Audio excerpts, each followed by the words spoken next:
In this video, I will explain the journal about economic structure and regional economic performance in advanced EU economies by Debosa, Storchich, Harry Basic, Tomislav Glalovic from University of Dubrovnik and University of Rijeka. Alright, in this journal they explain about introduction, regional economic structure and growth, regional economic structure and growth in the post-crisis environment, modeling of intra and interregional links between growth and economic structure, and then conclusion. First, the explain introduction.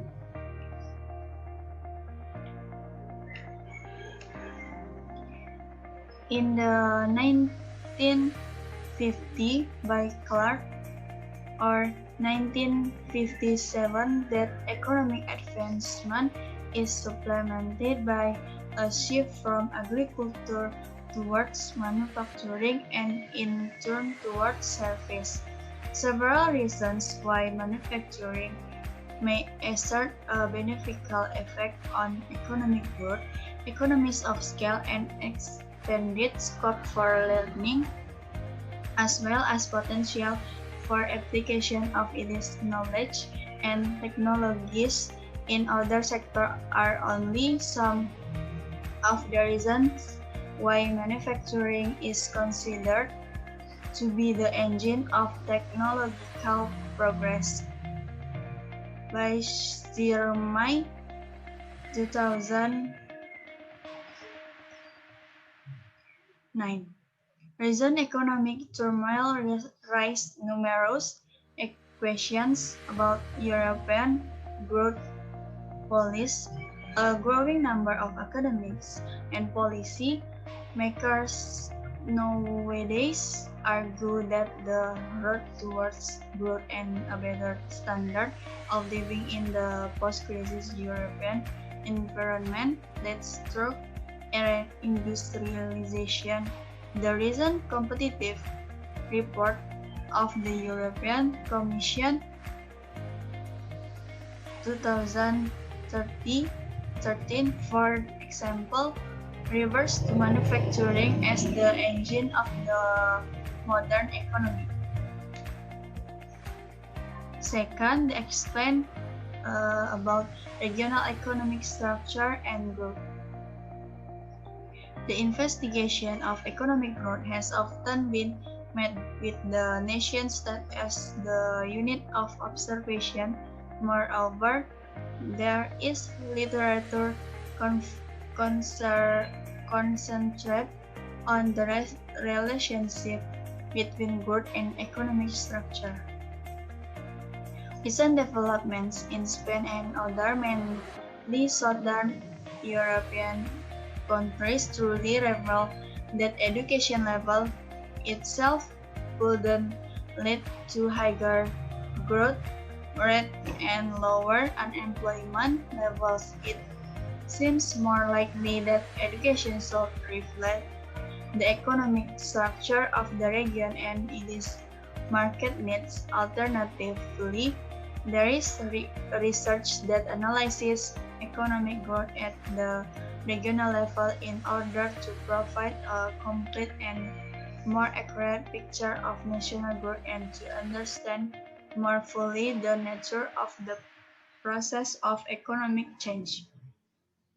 Besides considerable country-specific and cross-national research, regional analysis dealing with human and growth have been increasing. Regional human capital endowment is next to national models considered as one of the factors of regional economic growth.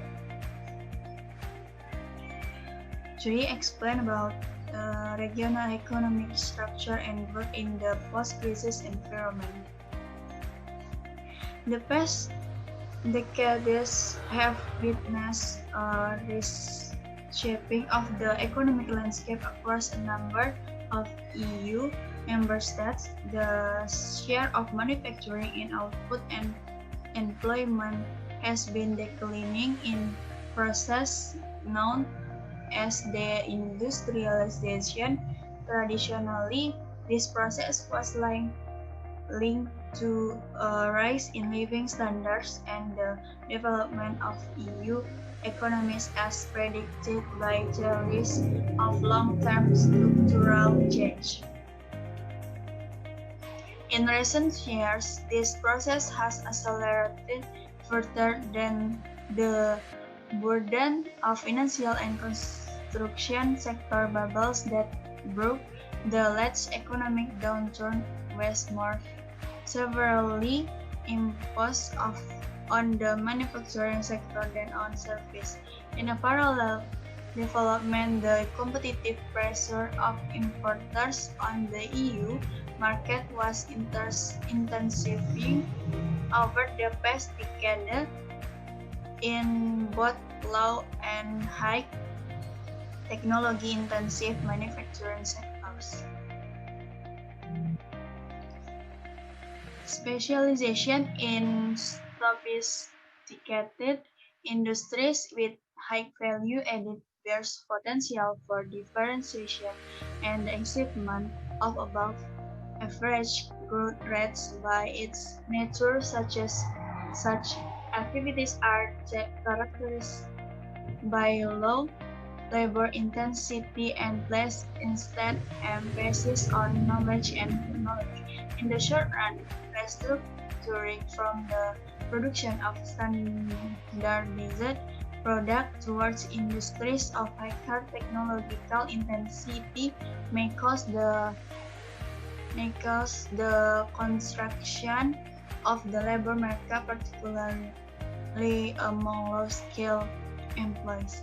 However, in the long run, these effects are offset through the impact of demand for final goods on the creation of new jobs and the vocational retraining of displaced workers from other sectors. Bearing everything said above in mind, our finding can be understood as evidence that the analyzed regions are going through the process of building their competitive in specialized knowledge and technology-intensive industries.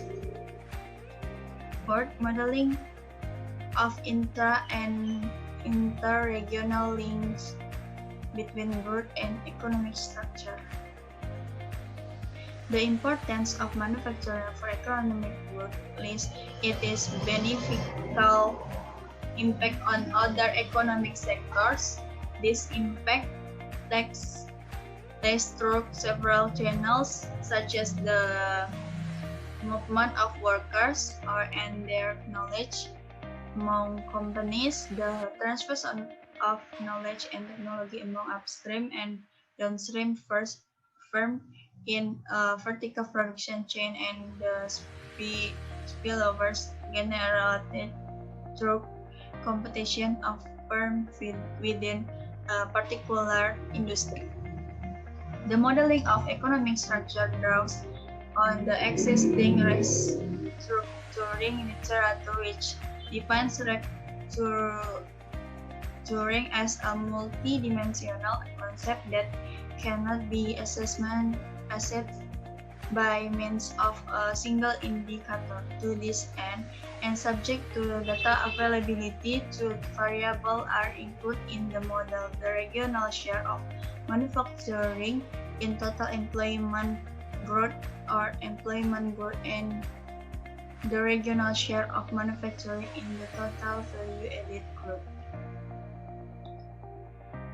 The effect of employment structure on growth will depend on the characteristic of the regional manufacturing sector. In regions where manufacturing consists mostly from standardized, labor-intensive industries, a positive side of this variable can be expected. However, in regions whose manufacturing sector consists mostly of sophisticated knowledge-intensive industry where service from the backbone on of local economy, the demand for employment in the manufacturing sector will be lower, and thus a negative shift can be expected.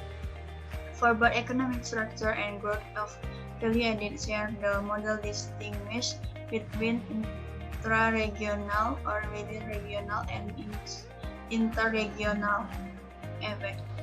Conclusion. One of the main objectives for policymakers across the world is to increase the ability of their nation to grow and to provide their citizens with a better standard of living. The accomplishment of this task requires an underlying economic structure capable of generating a sufficient amount of jobs withstanding the pressure of competition in a globalized world and yielding sustainable rates of growth.